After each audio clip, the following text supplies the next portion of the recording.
To many people in Champaign-Urbana, the Internet, along with other ICTs, are integral parts of our lives. Between email, web-based research, and cell phones, most use some type of ICT every day, so it's easy to forget about those who are not tapped into this information and communication network. Though it often seems otherwise, the vast array of knowledge and social connectivity that ICTs provide is, in reality, not available to all.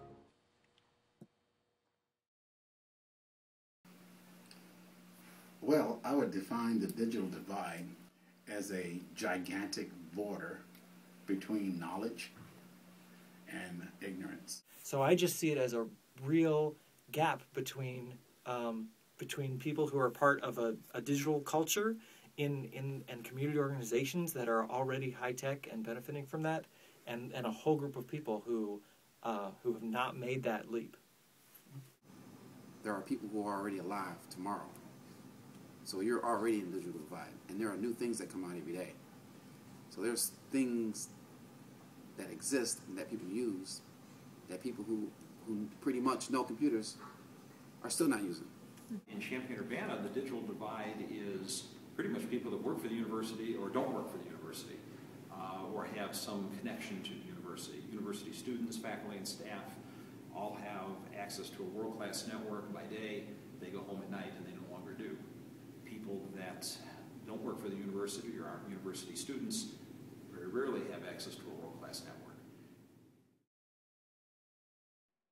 There is not a binary division between information haves and have-nots, but rather a gradation based on different degrees of access to information technology.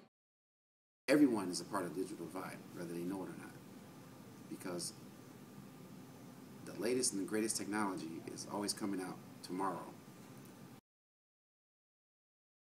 So UCB is Urbana-Champaign Big Broadband, and it is a project that's mostly geared around a federal grant to build a fiber optic broadband network that's really fast all over our community, and to connect up schools, churches, libraries, not-for-profits, and to also connect up some homes in some neighborhoods that didn't have much existing use of broadband. With that grant also, with only one who were awarded in the country fiber to the premise, which the acronym is FTTP, which means they're going to take fiber optics, usually in the street, and just take that directly to your front door. What it is today is it's strictly an infrastructure project to bring fiber connectivity to now 273 anchor institutions around the community, as well as 2,500 primarily low-income homes, primarily in the north side of the town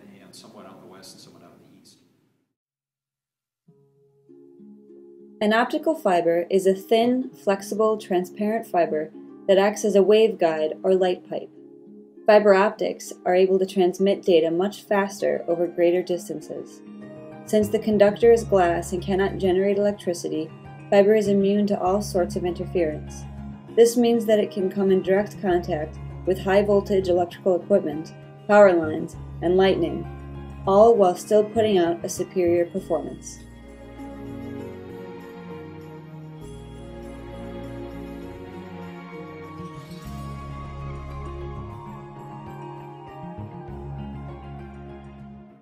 When we went door to door, we found they were not using broadband.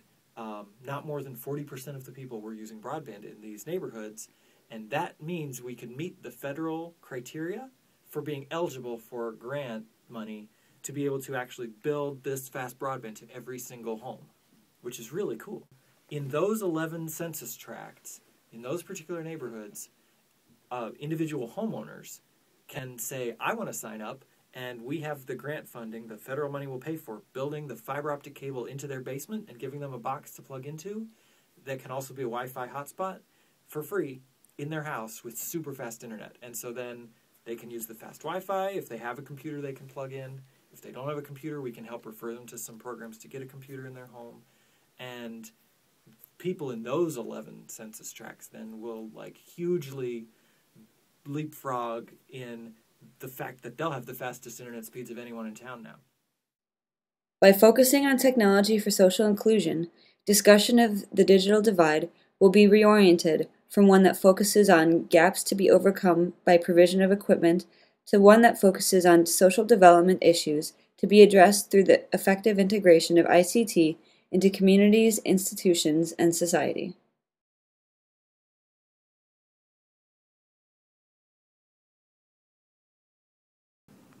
Access to the network, access to the internet won't be an issue. But then how to capitalize on that and how to use that technology to make your life better. It's going to take time for the possibility of these fast cables to really sink into people's lives and to figure out how it's going to be used and how those people who are on the left behind side of the digital divide are going to start being interested in using technology in their lives, in their jobs, in their kids' school, and how they're going to start to cross the digital divide once all these wires are available. There may be roughness around what is happening with UC2B, but because of UC2B, more things are going to be able to blossom from it. More things are going to be able to flourish from it, and more jobs are going to be able to be designed and developed from it. Late 2011, 2012, that's when I'd really like to start having the conversation about what's the next step, what's phase 2. Once we build everything we can build with the grant money, how do we get across the street or down the street that wasn't funded by the grant? The digital divide is a prominent, negative, and visible aspect of life for some in Urbana-Champaign, and local governments, concerned citizens, and various anchor institutions must band together to address a solution. UC2B will provide a physical fiber network that has the ability to connect the community, but the community must find a way to seek out the benefits in order to maximize the potential that the UC2B network has to offer.